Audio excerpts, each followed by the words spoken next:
تو آگے چلتے ہیں انشاءاللہ تعالی۔ آگے چلنے سے پہلے ایک بات جو کہ اکثر لوگ پوچھتے بھی ہیں اور کلیئر ہونا بھی چاہیے، بعض اوقات بعض مساجد میں، اور ہم نے اس کو کلیئر کیا بھی ہے لیکن ابھی بھی شاید بعض لوگوں کو تک یہ بات نہیں پہنچ سکی ہے کہ بعض مساجد میں کہ جو ٹائم ٹیبلز آتے ہیں اس میں افطار سحری کا ٹائم 20 منٹ پہلے اذان سے منع کر دیتے ہیں کہ اب سحری بند ہو جانی چاہیے۔ اس کی کیا حقیقت ہے؟ کیا ایسا کرنا چاہیے ہمیں؟ کیا سنت کا صحیح طریقہ کیا ہے؟ صحیح طریقہ یہ ہے کہ عام طور پر فجر کی نماز کا وقت سب کے پاس ایک ہی ہے، اسلامک فاؤنڈیشن بھی اور دوسری مساجد بھی، ہم اس وقت شکاگو کی بات کر رہے ہیں۔ اذان کے وقت تک کھانے کی اجازت موجود ہے، اور حدیث ہم پڑھ آئے ہیں استقبال رمضان میں، ہم کو امید ہے میں یہ حدیث آپ کو سنائی ہے، تم لوگ اس وقت تک خیر اور نیکی کے بھلائی کے اوپر قائم رہو گے جب تک کہ سحری میں دیر اور افطار میں جلدی کرتے رہو گے۔ تو یہ جو 20 منٹ پہلے روکا جاتا ہے یہ حدیث سے کوئی ثابت نہیں ہے کہیں پر بھی۔ امت کے لیے روزے کو آسان رکھا جائے، اس لیے کہ جو فجر کی نماز پڑھنا چاہتا ہے اس کو پھر 20 منٹ انتظار کرنا پڑے گا کھانے پینے کے بعد، یا تو وہ سحری چھوڑے گا یا پھر وہ فجر چھوڑے گا۔ ہر آدمی تو فارغ نہیں ہے، نہ ریٹائر ہے۔ تو اس بات کو سمجھنا چاہیے کہ بچوں کے لیے، پڑھنے والے لوگوں کے لیے، جو لوگ جابس پہ جاتے ہیں ان کے لیے آسانی کیسے ہوگی اگر ہم یہ طریقے اور پتہ نہیں کہاں سے کون سی شریعت کے اوپر لانا چاہ رہے ہیں لوگوں کو۔ اللہ کے نبی صلی اللہ علیہ وسلم کی بات کے اندر تو یہ موجود ہے۔ تو اس لیے اس بات کی سمجھ بوجھ حاصل کرنا بہت ضروری ہے کہ اذان سے 2 منٹ پہلے، 1 منٹ پہلے، جو جیسا ہے۔ حدیث موجود ہے، کسی نے کہا یا کہ اگر اذان ہو جائے تو میں کیا کروں؟ تو جواب موجود ہے کہ اپنے کھانا اذان کے وقت تک تسلی کے ساتھ کھا پی لو۔ اذان جب تک ہو رہی ہے اس کے بیچ میں جو بھی بچا ہے اس کو کھا کے، پانی پی کے اپنی ضرورت پوری کر لو۔ اسلام الدین یسرن، دین آسان ہے، اس کو آسان رہنے دینا چاہیے عوام الناس کے لیے۔ پلیز مساجد سے میری ریکویسٹ ہے کہ دین کو مشکل نہ بنائیں، دین کو آسان رکھیں، شریعت وہی آگے پروموٹ کریں جو شریعت کے موجود ہے۔ اور ہمیں اپنے سیدھے سادہ لوح لوگوں سے میری ریکویسٹ ہے، پلیز اپنی نمازوں کو، اپنے روزوں کو شریعت کے مطابق بنائیں، کسی مسجد کے نظر نہ ہو جائیں انشاءاللہ۔ مسجد کے اگینسٹ نہیں لے جا رہے ہم، نعوذ باللہ آپ کو، ہم یہ سکھانے کی کوشش کر رہے ہیں کہ شریعت جو ہے نا وہ ایک الگ چیز ہے، مساجد ایک الگ چیز ہیں۔ مساجد کے اوپر جو لوگ، جو آرگنائزرز ہوتے ہیں وہ اپنی مرضی چلاتے ہیں، اس میں کچھ چیزیں ہیں، ہم مسجد کے اگینسٹ بھی نہیں لے جا رہے کہ آپ اپنا اعتماد کھو دیں، لیکن جہاں پر اختلاف موجود ہے اور جہاں پر جو بات صحیح نہیں ہے، اتنا اعتقاد بھی نہیں ہونا چاہیے کہ انسان اپنے دین کو خراب کر لے۔ اتنا تو ہونا ضروری ہے جس میں دین میں آگے بڑھاوا ملے، لیکن اتنا اعتماد نہ بڑھا لے کہ انسان اپنے دین کو اور اپنے شریعت کو خراب کرے، اور آگے سے پھر وہی باتیں، اس لیے کہ آپ ایک غلط چیز کے اوپر اعتماد لاتے ہیں پھر آگے وہی غلط چیز پروموٹ کرتے ہیں۔ تو پھر یہ بات بہت ضروری ہے کہ صحیح علم حاصل کریں اور صحیح طریقے پر کریں۔ ہم آج کے دور کی مساجد کو عوام کو چلانا چاہیے، ہم چلائیں مساجد ہماری کہ یہ صحیح ہے اس کے اوپر آؤ اور یہ غلط ہے اس کو چھوڑو، اس لیے کہ آپ لوگوں کے اوپر چھوڑیں گے نا تو بہت ساری چیزیں، ہر ایک نے اپنی 1.5 اینٹ کی مسجد بنا لی ہے اور وہ اسی فائدے کے اندر مگن ہے۔ تو آگے چلتے ہیں۔ آگے اللہ تعالیٰ فرماتے ہیں، ہم لوگ اس وقت آیت نمبر 80 نہیں ہے، 51 ہے میرے خیال میں، ہاں 57 ہے۔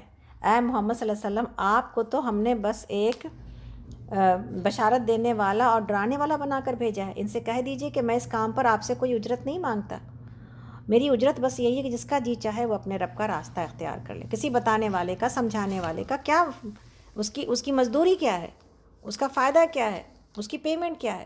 کہ انسان اس نصیحت کے اوپر عمل کر لے۔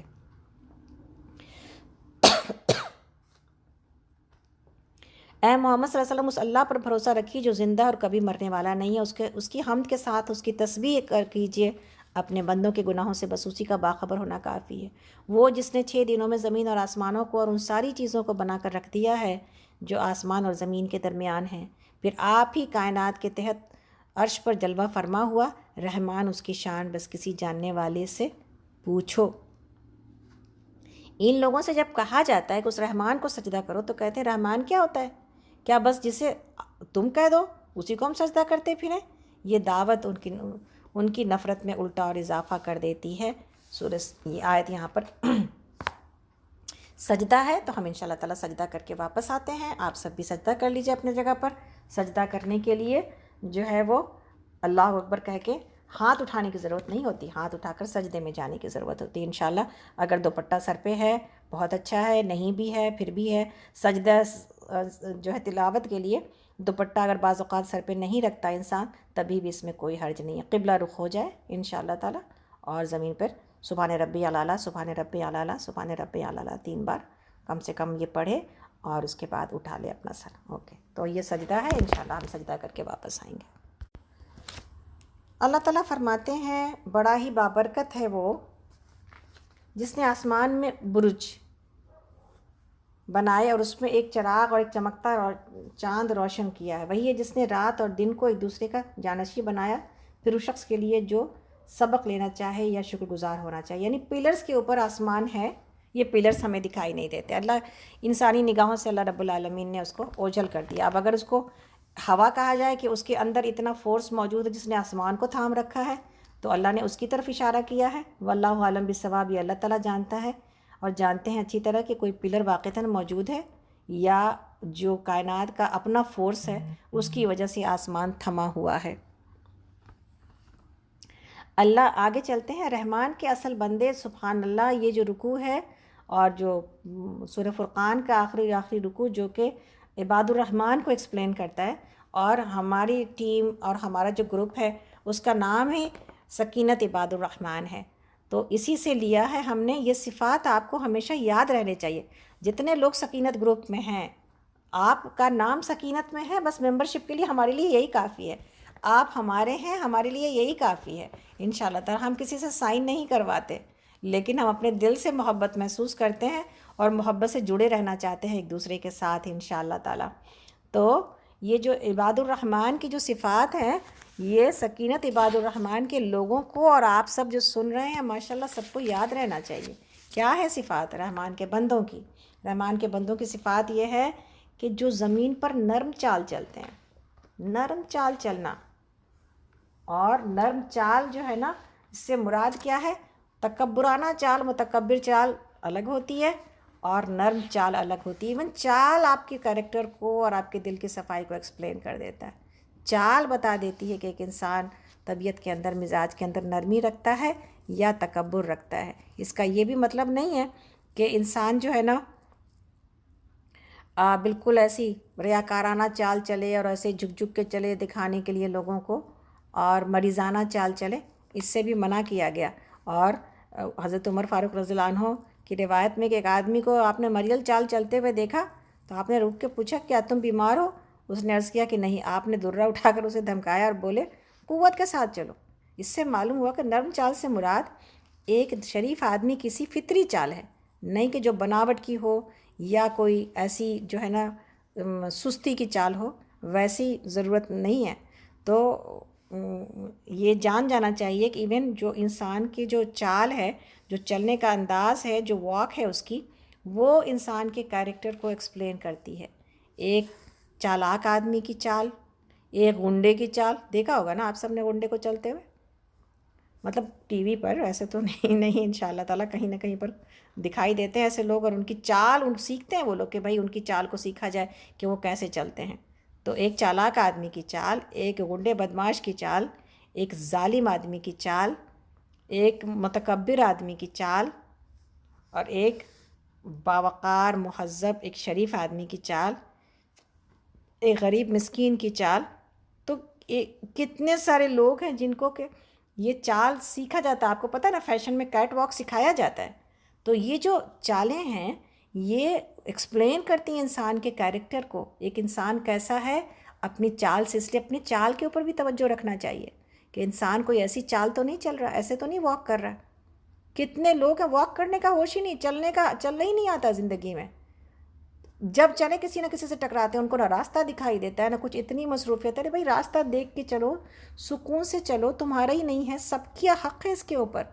مسجد میں چلیں گے، یہ جو ٹکر ہوتی ہے مساجد میں، کیوں؟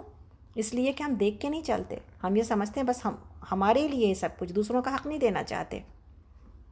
یہ بہت ضروری ہے۔ تو پہلی چیز جو ہمیں درست کرنی ہے عباد الرحمن کو، جس کی وجہ سے انشاءاللہ ہمارے اوپر سکینت نازل ہوگی، ہماری چال ہے، عباد الرحمن کی چال۔ اس کے بعد جو دوسری چیز ہے وہ کیا ہے کہ جاہل ان کے منہ کو آئیں تو ان کو سلام کر لیتے ہیں۔ بہت بحث و مباحثے کی ضرورت نہیں ہے بھائی، اسلام آپ اپنا راستے لیجئے، ہم اپنا راستے، اس لیے کہ لوگوں کے ساتھ جو ہے نا آپ کتنا الجھیں گے اور کتنا سمجھائیں گے اور کتنی اپنی انرجی کو بچا کے رکھنا ہے تاکہ صحیح جگہ صرف ہو سکے۔ بیکار لوگوں کے اوپر خرچ کرنے کی ضرورت نہیں ہوتی ہے آپ کو اور ہم کو، تو اپنی انرجی کو بچا کے بس قالو سلامہ، ختم بات، آپ اپنے راستے، ہم اپنے راستے۔ اس کے بعد دوسری چیز، اپنے رب کے حضور سجدے اور قیام میں راتیں گزارتے ہیں۔ تیسری صفت، سبحان اللہ، تیسری صفت لکھیے گا اپنے پاس، لکھیں عباد الرحمن کے ان تمام چیزوں کے اور اپنے اندر تلاش کریں۔ اپنے رب کے حضور سجدے اور قیام میں راتیں گزارنے والے لوگ ہیں یہ۔ اور میری راتیں کہاں گزرتی ہیں، اور میری بستر کے اوپر سوتے ہوئے، سونا تو منع نہیں ہے، سونے کے لیے رات بنائی گئی ہے، لیکن ایک حصہ اللہ کے آگے جاگ کے عبادت کرنے کے لیے پسند کیا گیا ہے۔ اللہ تعالیٰ ہم سب کو یہ صفت عطا کرے جو بہترین صفت ہے، جو انسان کی صحیح ٹرین کرتی ہے اور صحیح وقت میں اللہ سے ملاقات کر کے طبیعت کے اندر اور مزاج کے اندر وہ بیلنس پیدا کرتی ہے، وہ کنٹرول پیدا کرتی ہے جو ایمان کے لیے بہت ضروری ہے۔ جب تک انسان کو اپنے جسم کے اوپر کنٹرول نہ ہو، بہت ساری چیزوں کے اوپر کنٹرول نہیں ہو پاتا۔ جب نیند کے اوپر اور جسم کے اوپر کنٹرول آ جاتا ہے، جو کہ یہ رات کی نماز سکھاتی ہے، تو پھر واقعتاً پھر وہ اپنے آپ کو خود چلاتا ہے، نہ کہ اس کو لوگ چلاتے ہوں اور جسم چلاتا ہو۔ اور جو دعائیں کرتے ہیں، چوتھی صفت، پھر اپنے کسی ٹریننگ اور اپنے کسی کام کے اوپر تکبر بھی نہیں ہے۔ کیا ہے؟ اللہ کے آگے عاجزانہ دعا ہے، اے ہمارے رب جہنم کے عذاب سے ہم کو بچا لیجئے، اس کا عذاب تو جان کا لاگو ہے اور وہ تو بڑا ہی برا مستقر اور مقام ہے۔ آیت نمبر 16، رب نصرف عنا عذاب جہنم ان عذابہ کان غراما انہا سات مستقرا و مقاما۔ بہترین سورہ، بہترین جو ہے نا یہ آیت ہے جس کو یاد کرنے کی ضرورت ہے۔ انشاءاللہ ربنا کی ہم دعائیں آپ کو پہلے بھی بھیجا ہے ہم نے، لیکن انشاءاللہ پھر بھیجیں گے تاکہ آپ اور ہم قرآن کی یہ ربنا والی جو آیتیں ہیں دعا کی شکل میں اس کو یاد کر لیں۔ اب پانچویں صفت کیا ہے؟ جو خرچ کرتے ہیں تو نہ فضول خرچی کرتے ہیں، نہ بخل، بیلنس رویہ ہے ان کا خرچ کرنے کے اعتبار سے، نہ تو بخیلی ہے اور نہ اتنا ہے کہ انسان اپنے چادر سے باہر پیر پھیلا دے، بلکہ ان کا خرچ دونوں انتہاؤں کے درمیان اعتدال پر قائم رہتا ہے۔ یہ ہے اصل بات۔ تو پانچویں صفت یہ خرچ کرتے رہنا ہے لیکن بیلنس کے ساتھ۔ اور چھٹی صفت یہ ہے اللہ کے سوا کسی اور کو معبود نہیں پکارتے، شرک نہیں ہے ان کی زندگی میں۔ شرک تو سب سے پہلا ہے نا، شرک ہوگا تو بڑا مسئلہ ہے، اور اگر شرک نہ ہو تو وہ انسان کامیاب ہے آگے ان صفات کے ساتھ۔ اور ساتویں چیز یہ ہے اللہ کی حرام کی بھی کسی جان کو ناحق ہلاک نہیں کرتے، یعنی جہاں پر قتل ہے وہیں پر قتل اولاد ہے، کہ کسی بھی عورت کو اس بات کی اجازت نہیں ہے کہ وہ اپنے پیٹ میں پلنے والے کسی بھی بچے کے بارے میں جب اس کو خبر ہو جائے تو نعوذ باللہ وہ اس کی جان لینے کی کوشش کرے۔ تو یہ جان بچانا ہے، ایک انسان کی جان کو بچانا ہے، اپنے آپ کو اس کے لیے اللہ کی رضا کا اور اللہ کی مرضی کے اوپر چھوڑنا۔ تو جو لوگ ایسا کر جاتے ہیں نا، بعض اوقات آپ نہیں چاہتے اولاد اور آپ کو یہ خبر ملتی ہے اور آپ کو یہ نیوز ملتی ہے، پھر آپ سوچتے ہیں ہم کیا کریں۔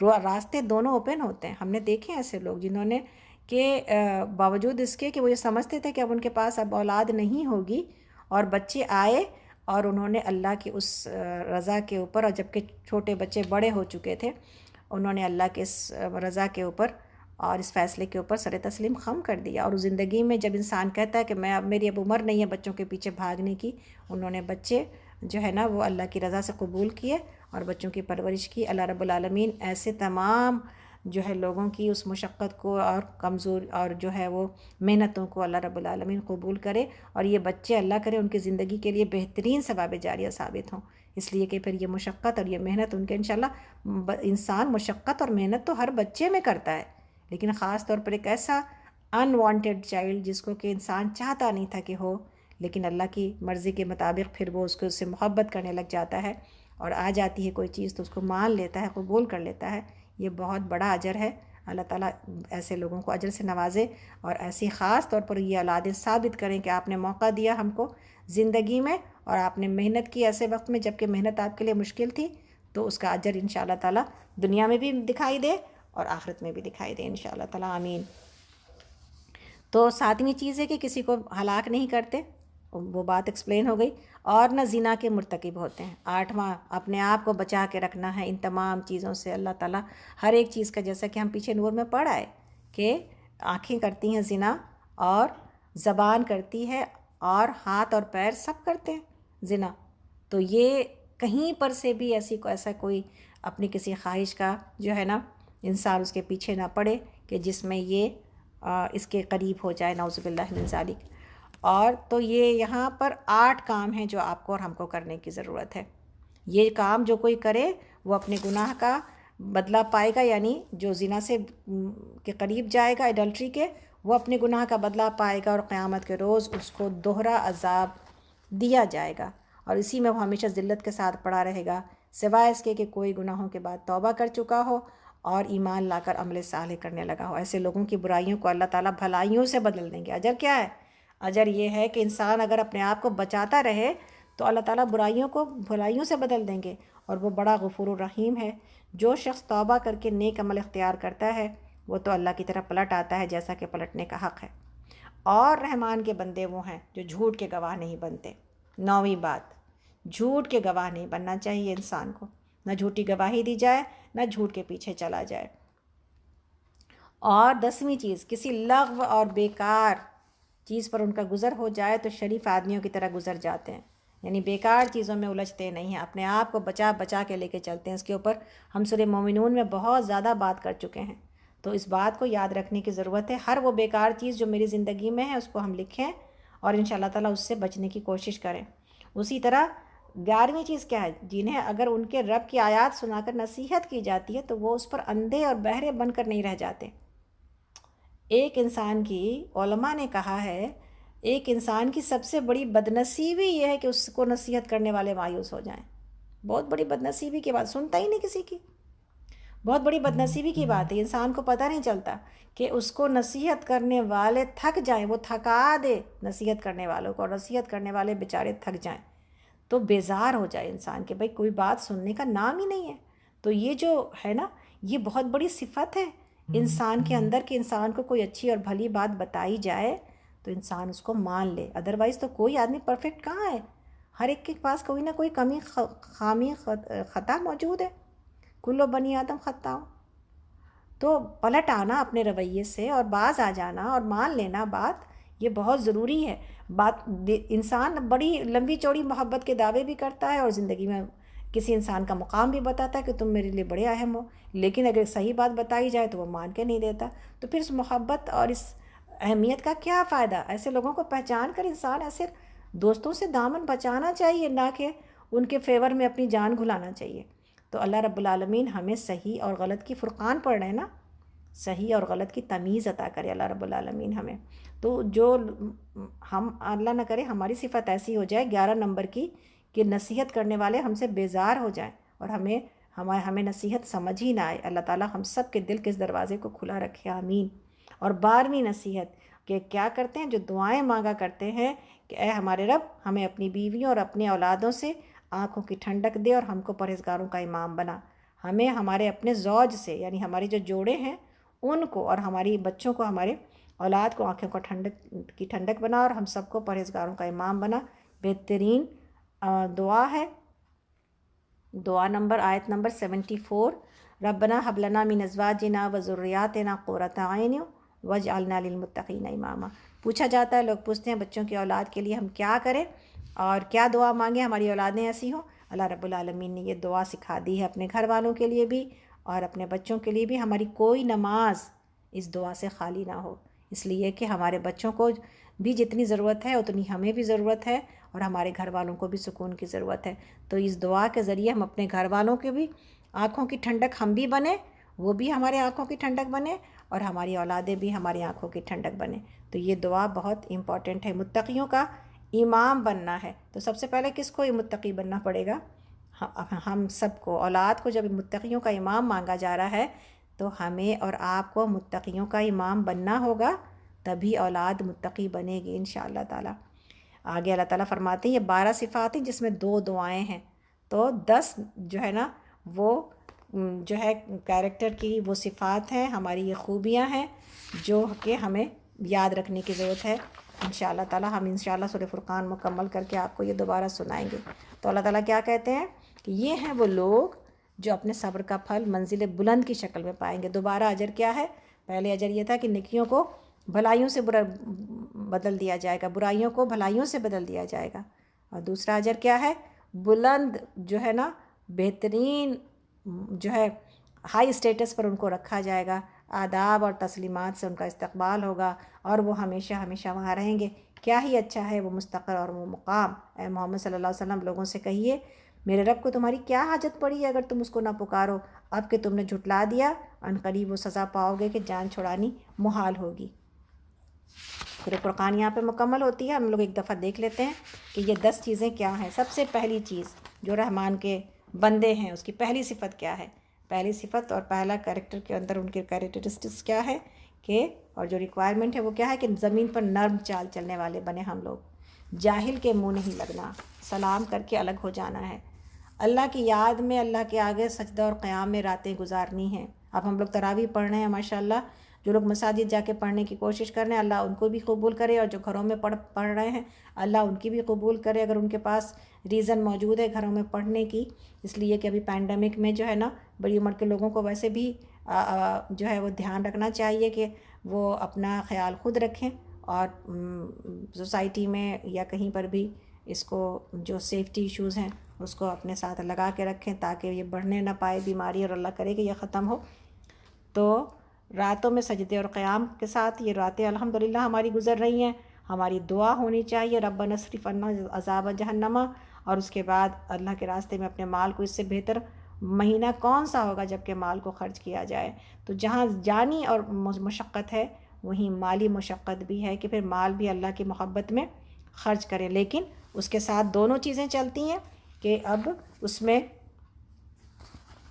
دونوں کام کے اعتدال کے ساتھ اور بیلنس کے ساتھ چلا جائے گا، لیکن خرچ جتنا زیادہ سے زیادہ کیا جائے اتنا اللہ کے راستے میں وہ فائدہ مند ہے۔ اور ہمیں جب اعتدال تو اور بخل تو اعتدال تو صحابہ کو سکھایا گیا نا، جو اپنا سب کچھ دے دیتے تھے۔ ہمیں کس چیز کی طرف آنا ہے؟ ہمیں زیادہ دینے کی طرف آنا ہے، اس لیے کہ ہمارے پاس ایسا نہیں ہے کہ ہم میں سے کوئی اپنے گھر بار کو اٹھا کے دیتا ہو۔ جو پیسے جمع ہیں اس کو جمع رکھ کے کچھ فائدہ نہیں ہے، اللہ کرے کہ ہم یہ اللہ کے راستے میں دے جائیں۔ اسی طرح جو ابھی آپ کو دنیا بھر کی چیزیں بتائی گئیں خرچ کرنے کے لیے، جس میں افطار کا انتظام ہے، جس میں جو ہے نا اپنے جو بات ہو رہی تھی اپنے علاقے میں دعویٰ کا کام کرنے کے اوپر خرچ کیجئے، لوگوں کے لیے خرید کے لائیں چیزیں اور گفٹ کریں اللہ کے راستے میں، اپنا مال لگائیں ہم اس کام کے پیچھے۔ اب یہ سوچیں گے اچھا اب یہ چاکلیٹ کا $10 کا ڈبہ آتا ہے تو پھر میں کتنے پیسے لگاؤں، $100 خرچ ہو گیا تو کیا ہو گیا؟ کیا $100 ایسے نہیں خرچ ہوتے؟ کیا $150 کے سوٹ نہیں پہن لیتے ہم؟ تو جنت میں جا کر اگر اللہ کے دین کی خدمت کرنے کے لیے انصار اللہ بننے میں ہمارے $200 خرچ ہو جائیں، $150 خرچ ہو جائیں تو کیا بڑی بات ہو جائے گی۔ تو اپنے کھانے کے ساتھ ساتھ اپنے ارد گرد کے لوگوں کے لیے افطار کا انتظام، بھوکوں کو کھلانے کا انتظام، اور کھانا کھلانا اسلام کا سب سے بہترین عمل ہے۔ تو اس کے پیچھے خرچ کرنا، اپنے علاقے میں دعوے کے کام کے لیے خرچ کرنا۔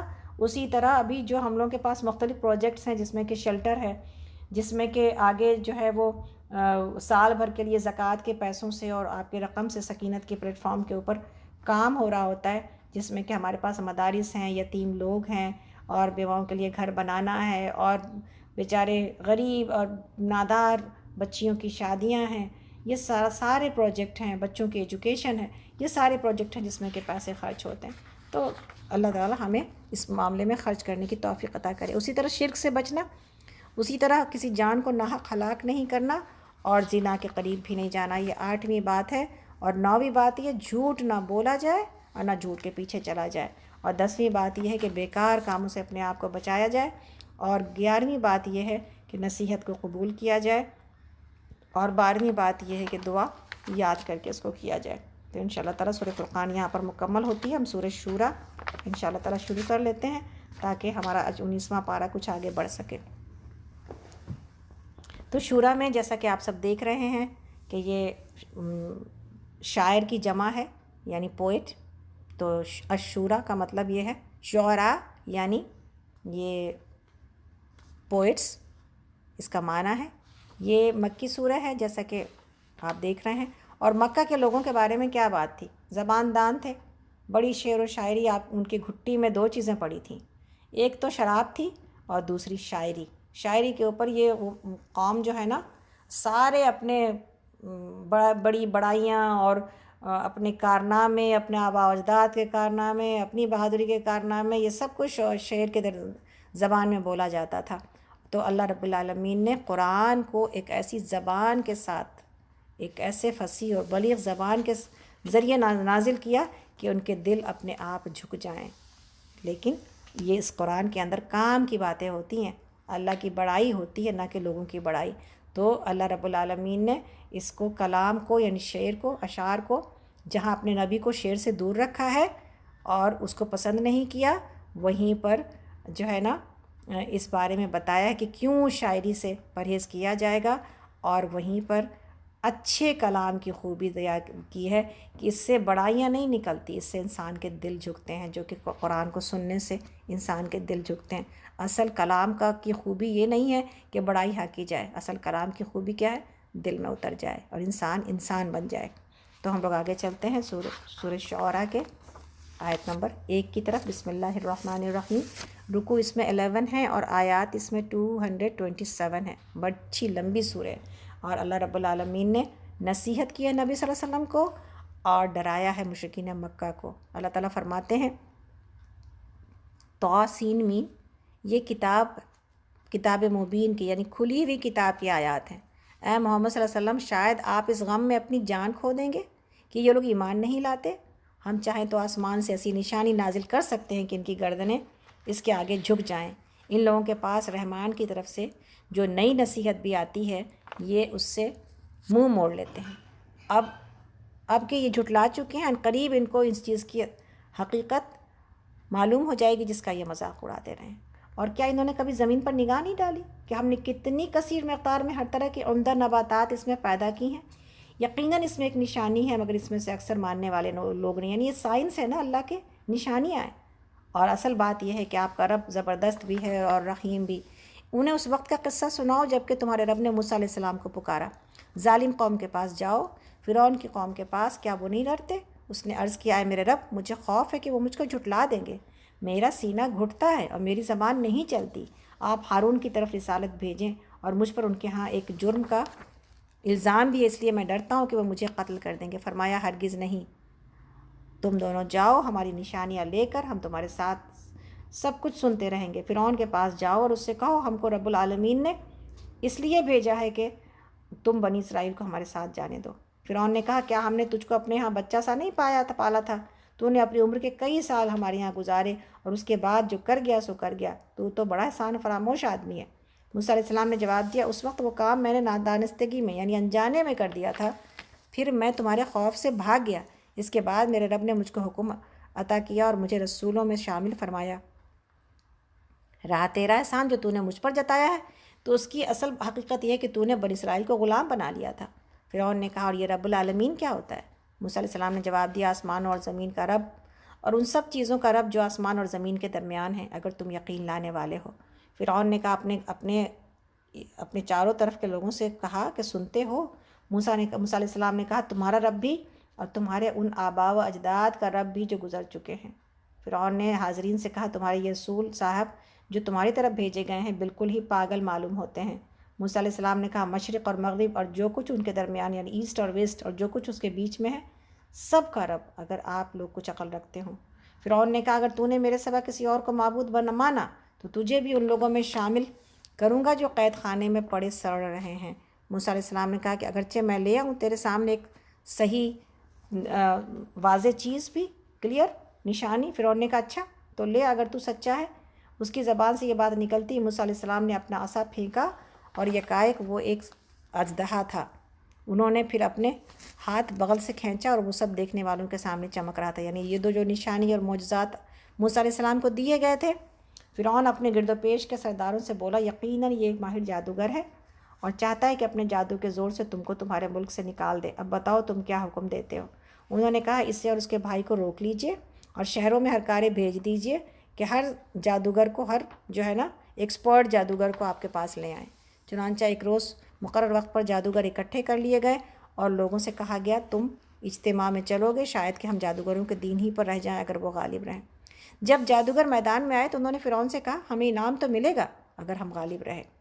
اس نے کہا ہاں، اور تم تو اس وقت مقربین میں یعنی قریب والے لوگوں میں شامل کر دیے جاؤ گے۔ موسیٰ علیہ السلام نے کہا پھینکو جو تمہیں پھینکنا ہے۔ انہوں نے فوراً اپنی رسیاں اور لاٹھیاں پھینک دیں اور بولے فرعون کے اقبال سے ہم ہی غالب رہیں گے۔ پھر موسیٰ علیہ السلام نے اپنا عصا پھینکا تو یکایک وہ ان کے جھوٹے کرشموں کو نگلتا چلا گیا۔ اس پر سارے جادوگر بے اختیار سجدے میں گر پڑے اور بول اٹھے کہ مان گئے ہم رب العالمین کو، موسیٰ اور ہارون کے رب کو۔ فرعون نے کہا تم موسیٰ کی بات مان گئے قبل اس کے کہ میں تمہیں اجازت دیتا؟ ضرور تمہارا یہ بڑا ہے جس نے تمہیں جادوگری سکھایا ہے۔ اچھا، ابھی تمہیں معلوم ہوا جاتا ہے، میں تمہارے ہاتھ پاؤں مخالف سمتوں سے کٹواؤں گا اور تم سب کو سولی چڑھا دوں گا۔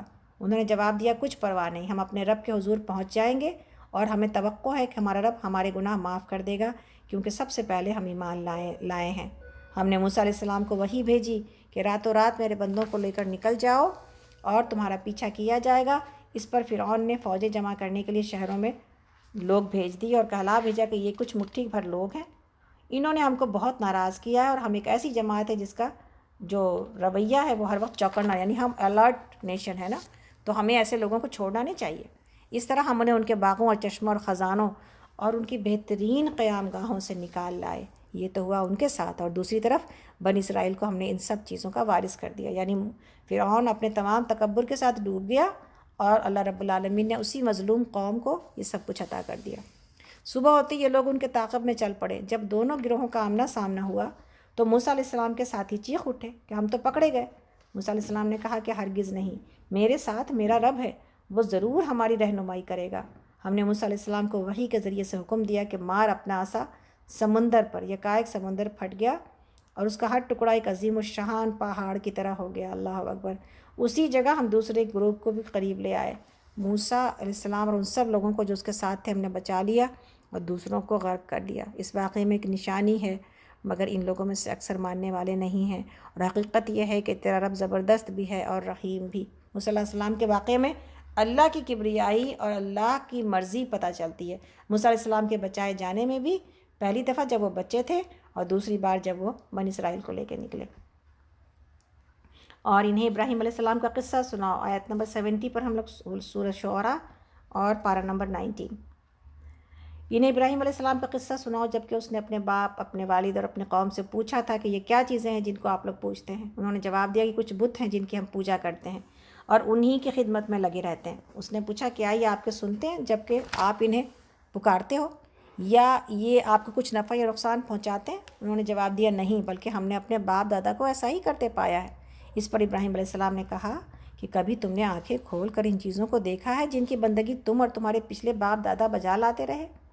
میرے تو یہ سب دشمن ہیں سوائے ایک رب العالمین کے جس نے مجھے پیدا کیا، پھر وہی میری رہنمائی فرماتا ہے، جو مجھے کھلاتا اور پلاتا ہے، اور جب بیمار ہو جاتا ہوں تو وہی مجھے شفا دیتا ہے، جو مجھے موت دے گا اور پھر دوبارہ مجھ کو زندگی بخشے گا، اور جس سے میں امید رکھتا ہوں کہ روز جزا میں وہ میری خطا معاف فرما دے گا۔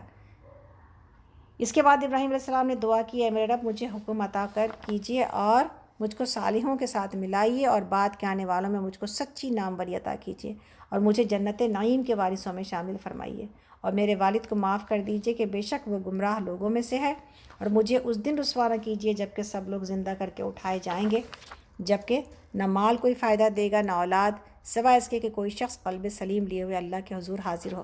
یہاں پر ایمان والوں کا آپ دیکھیں اعتبار اور ابراہیم علیہ السلام کا بھروسہ اپنے رب کے اوپر کہ جس نے مجھے کیا کیا ہے، جس نے مجھے پیدا کیا، میری رہنمائی میری گائیڈنس بھی کے لیے بھی وہی ہے، اور جب مجھے کھلاتا پلاتا بھی وہی ہے، اور جب بیمار پڑتا ہوں تو مجھے شفا بھی وہی دیتا ہے اور موت بھی وہی دے گا اور دوبارہ اٹھایا بھی جائے گا۔ ایک ایمان والے کے لیے جو امیدیں ہونی چاہیے اور جو اپنی نعمتوں سے فائدہ اٹھانے کے پیچھے جو رویہ ہونا چاہیے، جو ایک دل کے اندر جذبہ پیدا ہونا چاہیے، وہ کیا ہے؟ سب کچھ میرے رب کی طرف سے ہے، تکلیف آئے تو وہ بھی اللہ کی طرف سے ہے اور وہ شفا دے گا اور وہ تکلیف سے نکالے گا، اور جب نعمتیں ملیں تو شکر ادا کرے کہ وہ اللہ کی طرف سے ہے، تو وہ اور اسی سے یہ امید بھی رکھی جائے جب انسان محنت کرے، مشقت کرے اللہ کو راضی کرنے کی، کہ میری خطائیں بھی وہی معاف کرنے والا ہے۔ اللہ تعالیٰ فرماتے ہیں اس وقت آیت نمبر جو ہے نا، یہ بات بتائی جا رہی سورہ آیت نمبر 90 میں اور 91 میں۔ آیت نمبر 90 میں یہ بتایا گیا کہ قلب سلیم لے کے جو آئے گا نا وہی فائدہ میں رہے گا۔ قلب سلیم کو ہم بہت دفعہ ایکسپلین کر چکے ہیں۔ قلب سلیم کیا؟ ایسا سیدھا دل، سچا دل جو اللہ کی باتوں کے اوپر جھک جاتا ہے، نصیحتوں کو مان لیتا ہے، وہی قلب سلیم ہے۔ متکبر اور تکبر نہیں کرتا۔ تو یہ قلب سلیم بہت فائدہ دیتا ہے انسان کو، جس کے اندر سچائی ہوتی ہے، جس کے اندر اخلاص ہوتا ہے، جس کے اندر محبت ہوتی ہے، جس کے اندر رسپیکٹ ہوتی ہے، جس کے اندر اللہ کی باتوں کے آگے جھکنا ہوتا ہے۔ قلب سلیم کے بغیر انسان جھک نہیں پاتا۔ تو چاہے کتنی باتیں بنائے، اگر دل ٹیڑھے ہونا تو پھر اعمال ٹیڑھے ہی رہتے ہیں اور انسان ٹیڑھا ہی رہتا ہے۔ اس لیے قلب سلیم کی دعا مانگنی چاہیے۔ اللہ تعالیٰ ہم سب کو قلب سلیم عطا کرے، آمین یا رب العالمین۔ اللہ تعالیٰ کہتے ہیں اس روز جنت پرہیزگاروں کے قریب لے آئی جائے گی اور دوزخ بہکے ہوئے لوگوں کے سامنے کھول دی جائے گی، اور ان سے پوچھا جائے گا کہ اب کہاں ہیں وہ جن کی تم اللہ کو چھوڑ کر عبادت کرتے تھے؟ کیا وہ تمہاری کچھ مدد کر رہے ہیں یا خود اپنا بچاؤ کر سکتے ہیں؟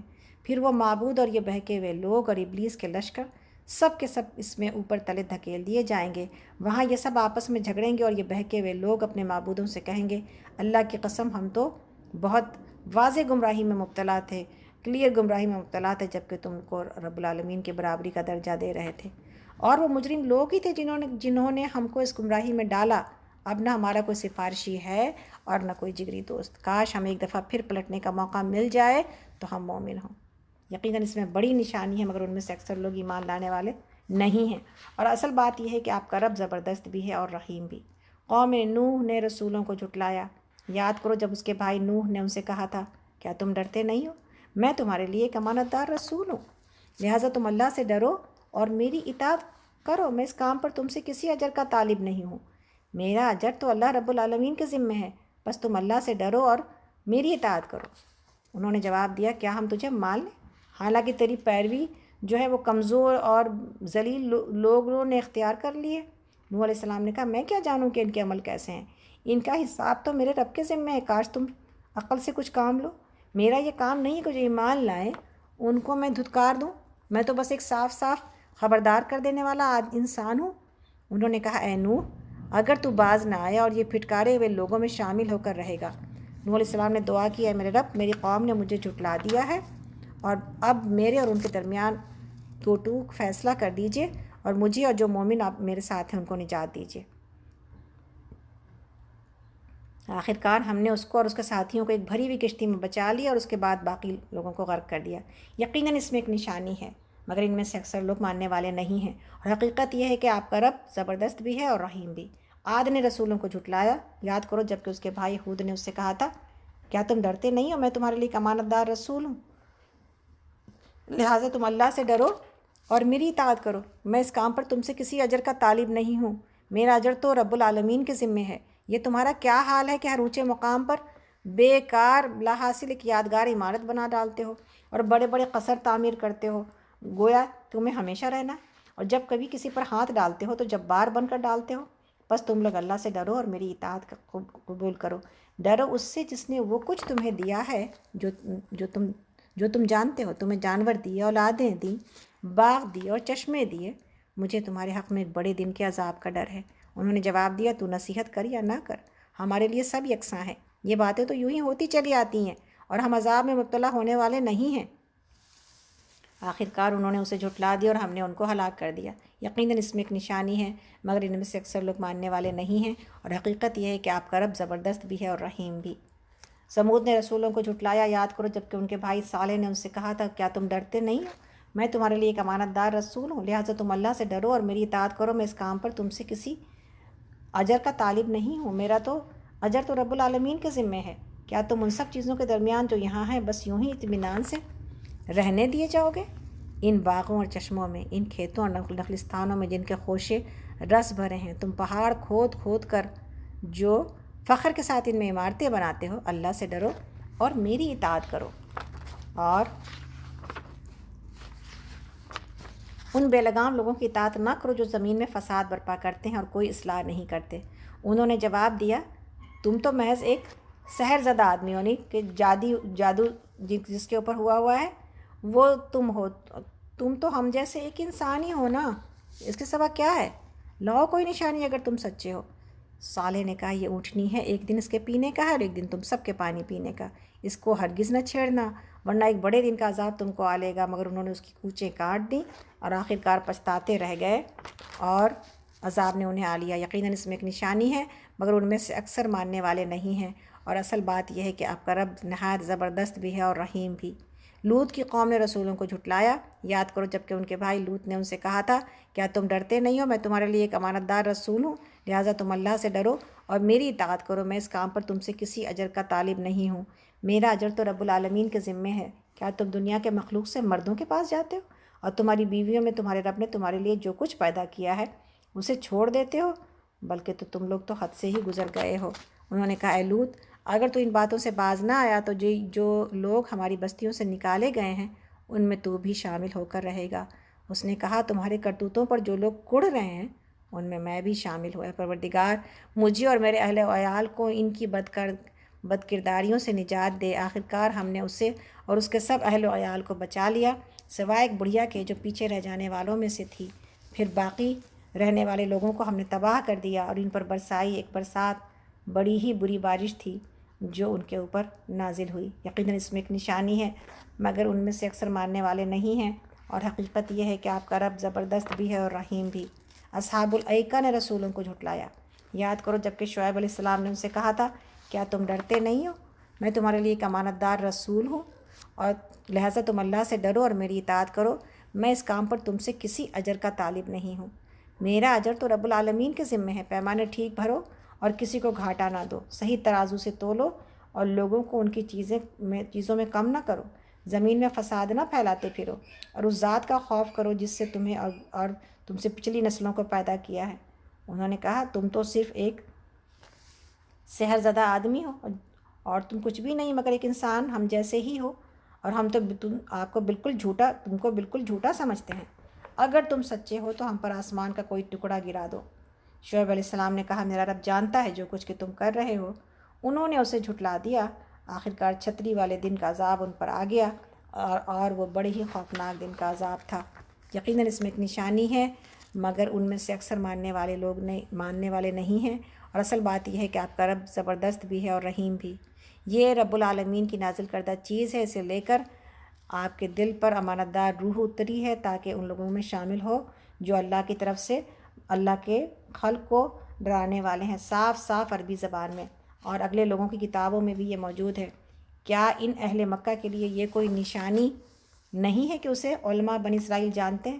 لیکن ان کی اس ہٹ دھرمی کا حال تو یہ ہے کہ اگر ہم اسے کسی اجمی کے اوپر بھی نازل کر دیتے اور وہ عربی کلام میں وہ ان کو پڑھ کر سناتا تب بھی وہ اپنے فصیح عربی کلام میں ان کو سناتا تب بھی یہ مان کر نہ دیتے۔ اسی طرح ہم نے اس ذکر کو مجرموں کے دلوں میں گزارا ہے، وہ اس پر ایمان نہیں لاتے جب تک کہ وہ عذاب علیم نہ دیکھ لیں، اور پھر جب وہ بے خبری میں ان پر آ پڑتا ہے اس وقت وہ کہتے ہیں کہ کیا اب ہمیں کچھ مہلت مل سکتی ہے۔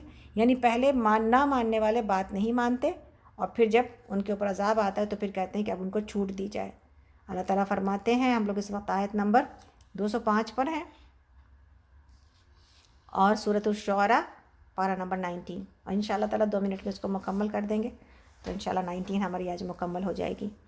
تو اللہ تعالیٰ فرماتے ہیں تو کیا یہ لوگ ہمارے عذاب کے لیے جلدی مچا رہے ہیں؟ تم نے کچھ غور کیا اگر ہم انہیں برسوں تک عیش کرنے کی مہلت بھی دے دیں اور پھر وہی چیز ان پر آ جائے جس سے انہیں ڈرایا جا رہا ہے تو وہ جو سامان زندگی جو ان کو ملا ہوا ہے ان کے کس کام آئے گا؟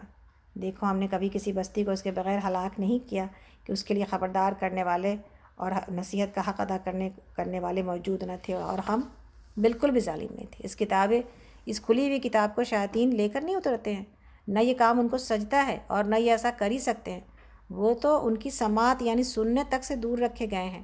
بس اے محمد صلی اللہ علیہ وسلم اللہ کے ساتھ کسی دوسرے معبود کو نہ پکاریے ورنہ آپ بھی سزا پانے والوں میں شامل ہو جائیے گا، اور اپنے قریب ترین رشتہ داروں کو ڈرائیے اور ایمان لانے والوں میں سے جو لوگ آپ کی پیروی اختیار کریں ان کے ساتھ تواضع سے پیش آئیے، اور لیکن اگر وہ آپ کی نافرمانی کریں تو ان سے کہہ دیجئے کہ جو کچھ تم کرتے اس سے میں بری الذمہ ہوں، اور اس زبردست اور رحیم پر توکل کیجئے جو آپ کو اس وقت دیکھ رہا ہوتا ہے جب آپ اٹھتے ہیں اور سجدہ گزار لوگوں میں آپ کی تمام حرکتوں پر اللہ کی نگاہ ہوتی ہے، وہ سب کچھ سننے اور جاننے والا ہے۔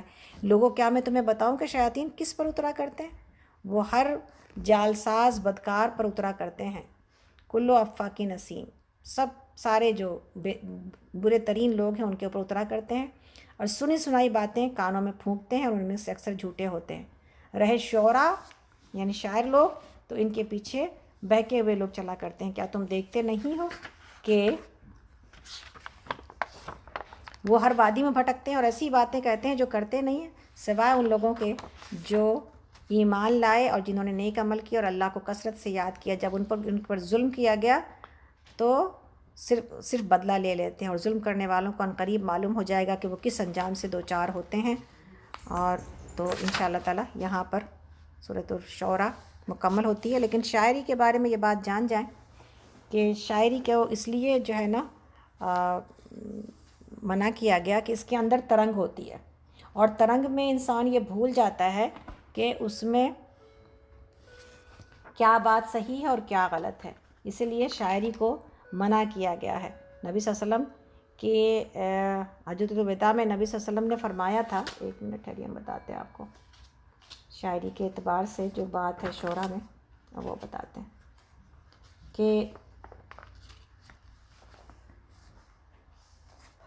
نبی صلی اللہ علیہ وسلم نے شاعری نہیں کی نا۔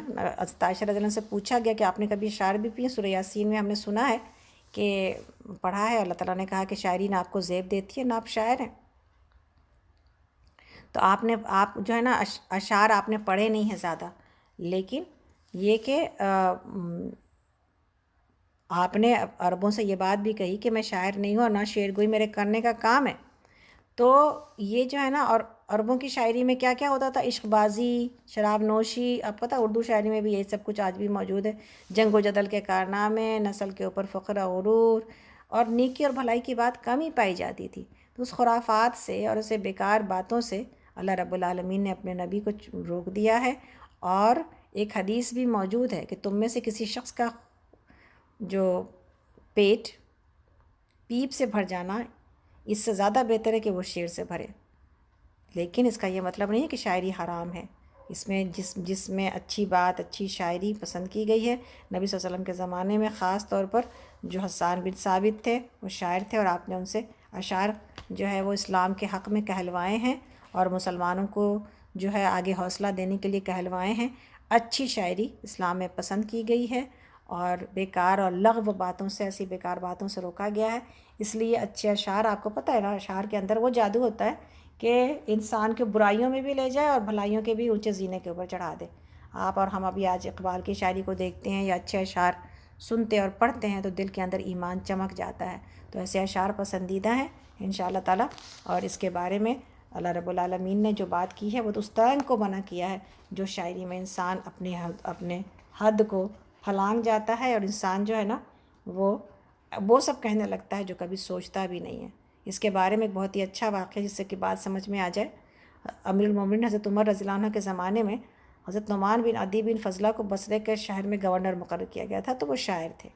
ایک مرتبہ اپنے شعروں میں کہا کہ کیا حسینوں کو اطلاع نہیں ہوئی کہ ان کا محبوب یہاں پر ہے، اور ہر وقت شیشے کے گلاسوں میں دور شراب چل رہا ہے، اور گاؤں کی بھولی لڑکیوں کے گانے اور ان کے رقص و سرود مہیا ہیں۔ ہاں، اگر میرے کسی دوست سے ہو سکے تو اس سے بڑے اور بھرے ہوئے جام مجھے پلائے، لیکن ان سے چھوٹے جام مجھے سخت ناپسند ہے۔ اللہ کرے امیر المومنین کو یہ خبر نہ پہنچے، ورنہ وہ برا مانیں گے اور سزا دیں گے۔ یہ اشعار، یعنی یہ بات بھی اپنے شعر میں انہوں نے کہی، تو یہ اشعار امیر المومنین تک پہنچ گئے۔ آپ سخت ناراض ہوئے، اسی وقت آدمی بھیجا کہ میں نے تجھے تیرے عہدے سے معزول کیا، اور آپ نے خط بھیجا جس میں بسم اللہ کے بعد ہاں میم کی 3 آیتیں اور لکھ کر بھیجی، اور فرمایا کہ تیرے اشعار میں نے سنے، مجھے سخت رنج ہوا ہے، میں نے تجھے تیرے عہدے سے معزول کیا ہے۔ چنانچہ اس خط کو پڑھتے ہی فوراً نعمان دربار خلافت میں حاضر ہوئے، اور بعد عرض کیا کہ یا امیر المومنین، نہ میں نے کبھی شراب پی، نہ میں ناچ اور رنگ اور گانا بجانا دیکھا اور سنا، یہ تو صرف شاعرانہ ترنگ تھی۔ آپ نے فرمایا یہی میرا خیال ہے، لیکن میری تو ہمت نہیں پڑتی کہ ایسے فحش گوش شاعر کو کوئی عہدہ دوں۔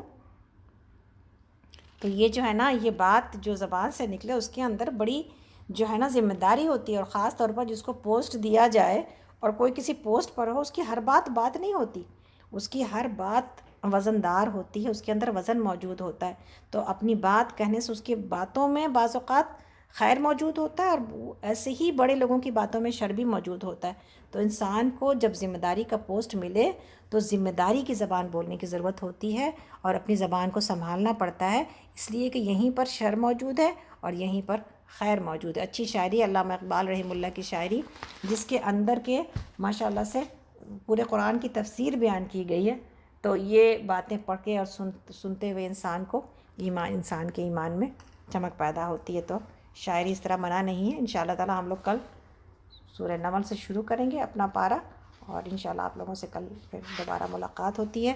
تو کل تک کے لیے رخصت۔ آج ہم لوگوں نے الحمدللہ بہت ساری چیزیں دیکھی ہیں، اور خاص طور پر سورہ فرقان کی آخری جو رکوع ہے، اس میں جو صفات ہیں اس کو دیکھنے کی ضرورت ہے۔ اللہ تعالی ہم سب کو اس صفات کے اوپر عمل کرنے کی توفیق عطا کرے۔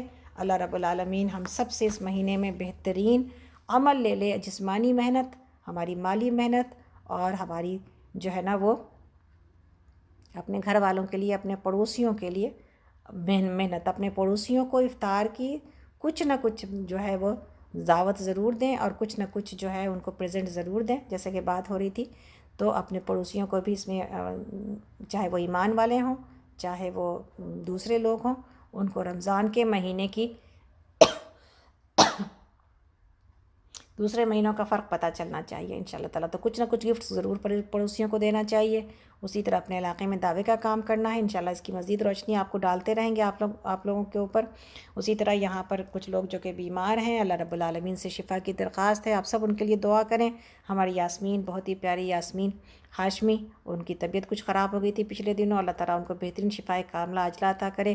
ہماری عظمت کو اللہ تعالیٰ بہترین شفا سے جو ہے وہ مالا مال کرے۔ اللہ رب العالمین ہماری رومانہ کو بہترین شفا دے، ہماری بہن، پیاری بہن کو اللہ رب العالمین بہت ساری صحت کے ساتھ، پچھلے دنوں کچھ عرصے سے ان کی طبیعت ناساز چل رہی ہے، آپ سب سے خاص دعا کی درخواست ہے کہ اللہ تعالیٰ ان کو بہترین شفا کے ساتھ، اور ابھی جو سرجری ہوئی ہے ان کے شولڈر کی، اللہ تعالیٰ اس میں بہترین شفا عطا کرے۔ اللہ رب العالمین ہماری سمینہ روحی کو بہترین شفا کے ساتھ اپنے گھر میں واپس لے کے آئے، اور اس کی ہر طرح سے حفاظت کرے، ہر شر سے بچائے۔ اللہ تعالیٰ ہماری شاہدہ کو بھی بہترین جو ہے وہ شفا عطا کرے۔ ان کے پیروں کی تکلیف، جیسا کہ آپ سب کو پتہ ہے کہ پیر ان کا ٹوٹ گیا تھا، ابھی تک وہ اس تکلیف میں ہیں، ظاہر ہے چلتی تو ہیں لیکن وقت لگے گا۔ اپنی اس رمضان کے دنوں میں پریشان ہیں شاہدہ، اللہ تعالیٰ اس تکلیف میں ان کو بہترین اجر سے نوازے، اور جو عمل وہ نہیں کر سکیں اپنی تکلیف کی وجہ سے، بغیر کیے اجر عطا کر دے، آمین یا رب العالمین۔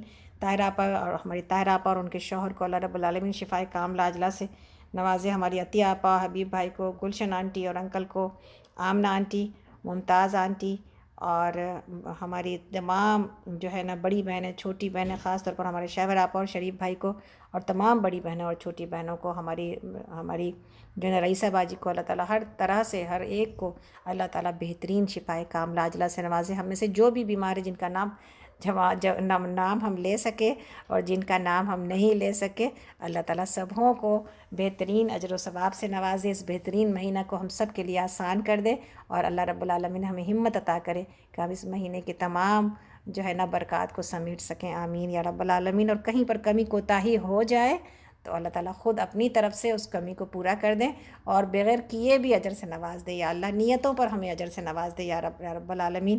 اللہ تعالیٰ ہم سب کو اپنے اس جو قرآن کو ہم نے پڑھا ہے، اللہ تعالیٰ اس صفات سے، سورہ فرقان کے صفات سے ہم سب کو جو ہے وہ بہترین ایسا ہی بنا دیجیے جیسا آپ ہمیں دیکھنا چاہتے ہیں، یا ربی ہمیں ایسا بنا دیجیے جیسا آپ ہمیں دیکھنا چاہتے ہیں، یا اللہ۔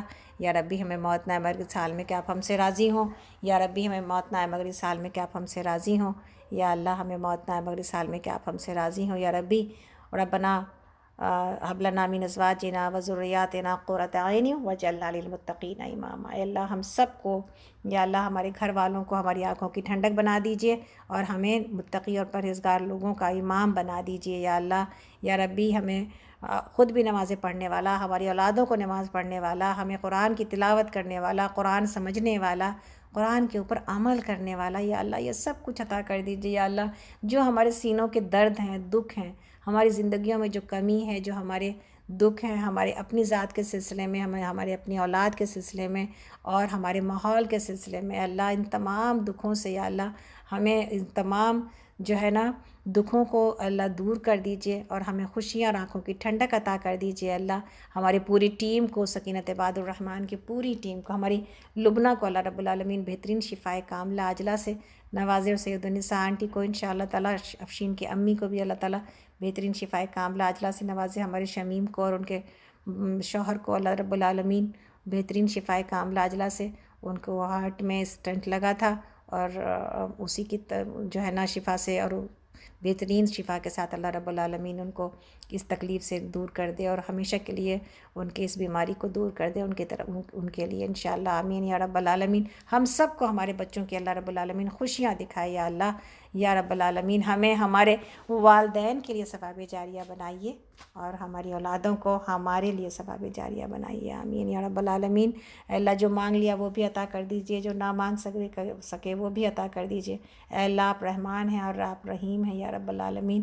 آپ قدوس ہیں یا حی یا قیوم یا ذل جلال والاکرام. اے اللہ آپ کے ان تمام بہترین خوبصورت ناموں کا حوالہ یا اللہ اس رمضان کو ہماری زندگی کا سب سے بہترین رمضان بنا دیجئے یا اللہ یا رب العالمین. اے اللہ ہم سب سے راضی ہو جائیے، ہم سب کی ہر خوشیوں کو یا اللہ، ہر نعمتوں کو بڑھا چڑھا دیجئے، ہر تکلیف کو دور کر دیجئے.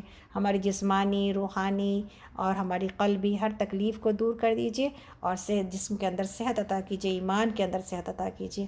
اے اللہ ہم سب کو ویسا ایمان عطا کر دیجئے جیسا کہ جس ایمان پر آپ ہمیں دیکھنا چاہتے ہیں یا رب العالمین.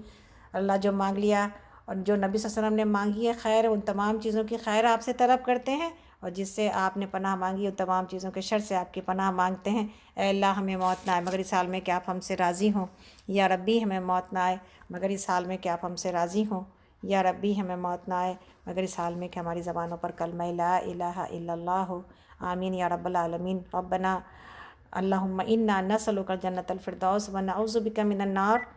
اللہم انا نسألک الجنۃ الفردوس ونعوذ بک من النار.